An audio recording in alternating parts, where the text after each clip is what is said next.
है, इससे मोहतात रहना ही बेहतर है, दूर रहना ही बेहतर है।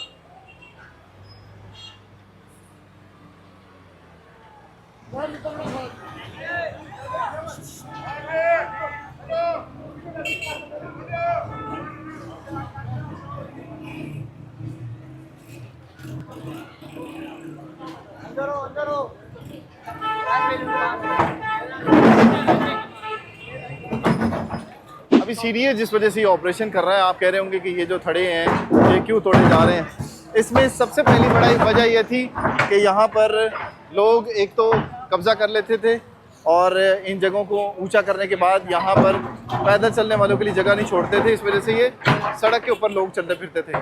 दूसरा ये वजह होती थी कि यहाँ पर बाकायदा स्टॉल लगाए जाते थे और इन स्टॉल्स की वजह से, तजावज़ात की वजह से यहाँ पर एक तो लोगों को चलना मुश्किल होती थी, दूसरा ये सड़क जो थी वो बहुत ज़्यादा क्लोज़ हो गई थी, तंग हो गई थी।